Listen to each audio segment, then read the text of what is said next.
Talk a lot on this channel about the importance of having and executing a sound strategy for managing your mental health, of generally knowing how you're going to allocate your time and energy each day, making sure you're putting it into the places that are most likely to help you improve your mental health and fight back against these symptoms that you experience, and of how important it is to work hard at this and basically apply the same strategies to managing your mental health that you would at anything else in life that you were trying to do well.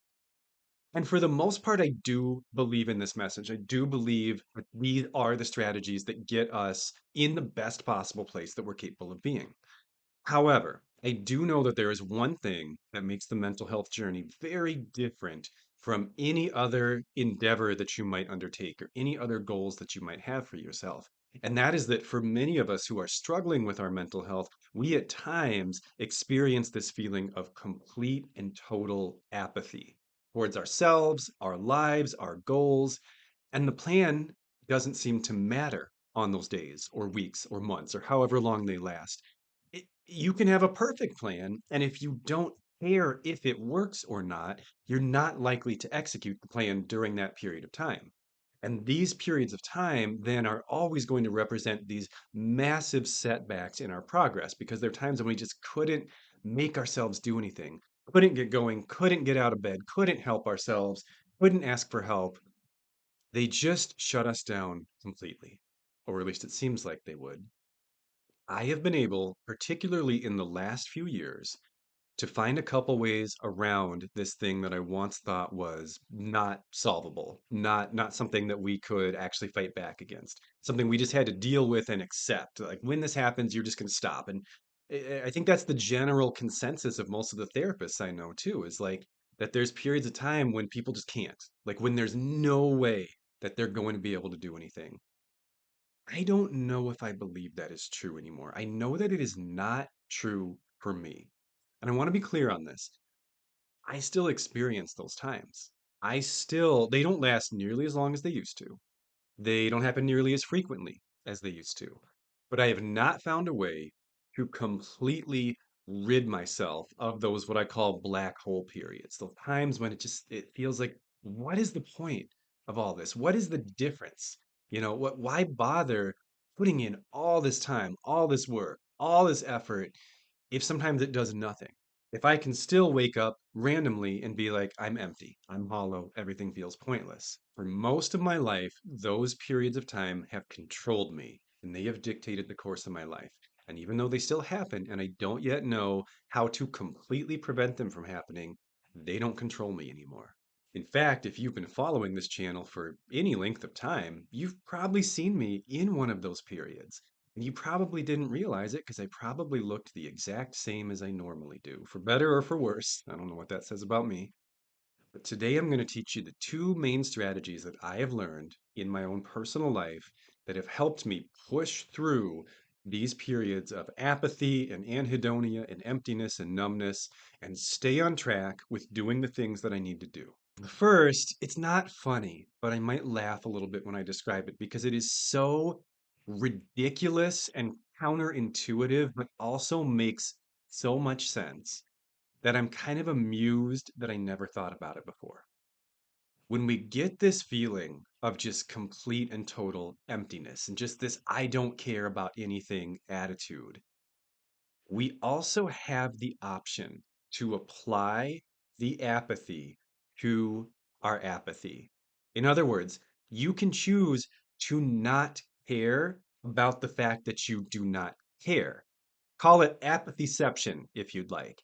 And if you don't care that you don't care, then you can keep doing the things you think you need to do for a prolonged period of time, even if during that period of time you don't care about doing those things, because you also don't care that you don't care. It's not our normal reaction, right? When we hit those periods where we realize suddenly I feel nothing. The normal response would be, well, if I feel nothing, then I'm going to do nothing. Why would I bother doing anything if I feel nothing? Or I'm going to just do the things that I think have the best chance of like making me feel some amount, potentially, even if it's just a fraction, tiny little bit, positive emotionality today. especially things that take no effort, right? Because I feel like I have nothing to give this day. So I'm either going to not do anything or I'm going to do things like watch TV, play video games, like things that basically I can do no matter how I feel. And I might feel nothing or I might feel a little bit of something from them. But if you think that no matter what you're going to do on that particular day, the result is going to be an emotional void and you aren't going to enjoy your activities or your choices no matter what they are, then why not pick the ones that put you in the best place for later if you're not going to be in a good place today no matter what you do? It reminds me a little bit, I hope this is not an invalidating metaphor, but it reminds me a little bit of like when you're a kid and you go to Walmart or something with your parents and they're like, you have $10, go find something you want for $10. And looking back on it, this might be a sign that I struggled with depression for a long time. Because I remember sometimes I'd be like, oh, I don't want anything. Like, this is all crap. I don't care about any of it, but I have $10. So I should spend it on something, right? And I would just buy something stupid that I didn't care about and would forget about in a day. And looking back, I know the answer is like I was a kid with tiny frontal lobes, but looking back on it, it's like, why didn't you just save the money? Like, if you couldn't find anything you wanted on that day, why not reserve that for a time later when you want something? Because you know you will want something later because you're a kid and you'll find a toy you want. You know that you will feel better later, right? Like, I'm not saying everything, you're going to wake up one day and everything's going to be fine. But you know that these periods of just complete and total apathy and emptiness do not last forever because you've had them before and you've also not had them. I don't know how long they're going to last. Like, I wish I could just be psychic and tell you, but it won't last forever. And so, if you know that there is going to come a point in the future when you do care, why not continue to behave as if you do care, even when you don't? Because the end result today is going to be the same, whether you make, and I'm sorry to say this in an oversimplified manner, but I think you know what I mean, whether you make good or bad choices.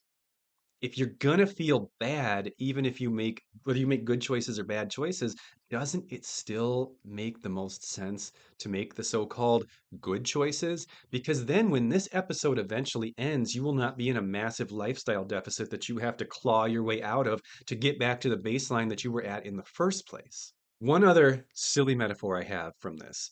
About 2.5 years ago, my wife got COVID, and I apparently didn't get COVID. So I stayed, she had it rough. She was bedridden and pretty much non-functional.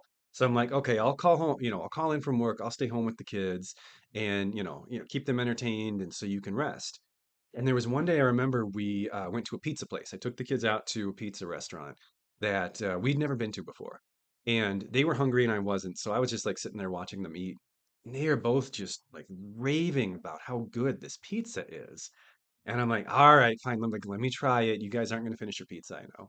So I take a bite and I'm eating. I'm like, you guys pranking me? This is disgusting. This literally just tastes like cardboard. And they're like, no, it's so good. What is wrong with you? I'm like, there's nothing. This is just junk.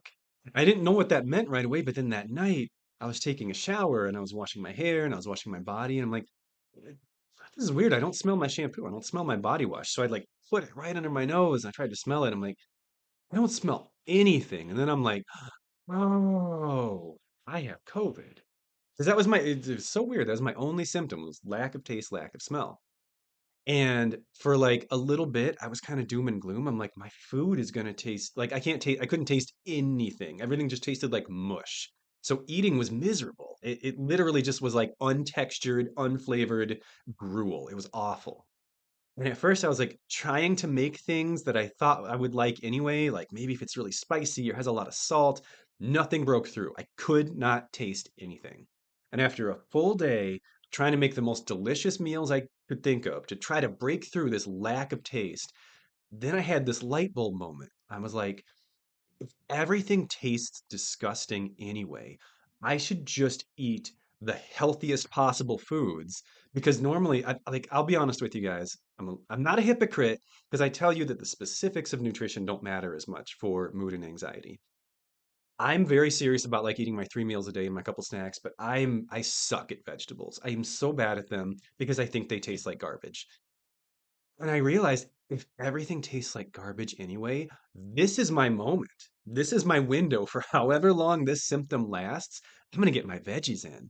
So I went out and bought like just the healthiest foods I could think of, like broccoli and plain Greek yogurt and cottage cheese and just like my nutrition was perfect for like a week until my sense of taste came back and everything tasted like crap. And then I binged on goldfish because that's how life works.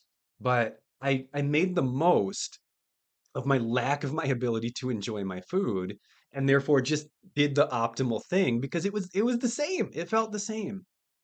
And I'm not trying to paint some stupid silver lining on this awful, hollow, empty feeling we get sometimes. But if nothing feels good, you may as well do the best things. You have nothing to lose because it's not going to feel good that day anyway. If you're incapable of feeling good on that day, do something that puts you in the best possible position to maybe feel good tomorrow or next week or next month. Apathyception. The other thing I found that really helps, and it's honestly a pretty similar concept, but it's a different framework, and so it might land differently for you, is rather than living a life of trying to feel some certain way, which I think is sort of our default. Like we want to live a life that feels good, right? Whatever good, of course, is a very broad category. Some of us are more looking for excitement. Some of us want achievement. Some of us want love. I mean, we all want all of these things, but some of us want certain feelings more than others, right? And we have certain feelings that we kind of just chase and try to organize our lives around. But organizing your life around the pursuit of a certain emotional experience is always going to put you on sort of this roller coaster of like there's times when you have it and there's times when you don't. Sometimes you don't have it because you just can't. Like there's nothing you can do right now that's going to make you feel that way. There's just not an opportunity for it. But for people like you and me who get this complete and total apathy and anhedonia sometimes we just can't feel the feeling even if we're doing the things that should produce the feeling. And so if you're doing the thing because you want the feeling, then as soon as the feeling stops being available to you, you will stop doing the thing.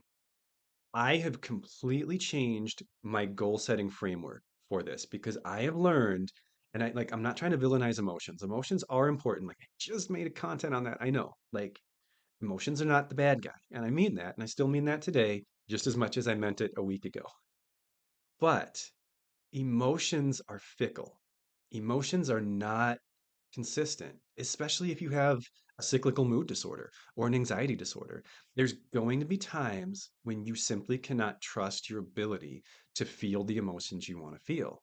And so, if you're living your life in pursuit of emotions that at times will completely evade you no matter what you do, you have guaranteed that there are going to be times when you do nothing because there's not going to be a connection between your actions and the outcomes that you're hoping to achieve during those periods of complete apathy.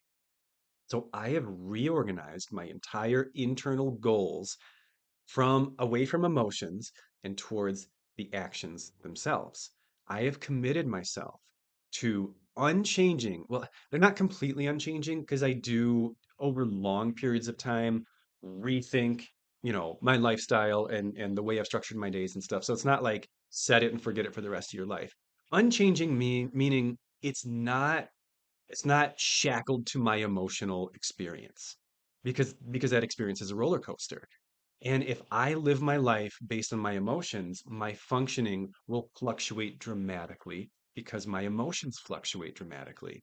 If I live my life based on the structured goals that I believe are necessary for me to achieve the best possible outcome over a long time frame, and I do not have to live as a slave to my emotions. And I am able to continue to do the things that I need to do, like create content for YouTube, for example, even on days when I feel no immediate sense of joy or excitement or satisfaction or reward from doing those things.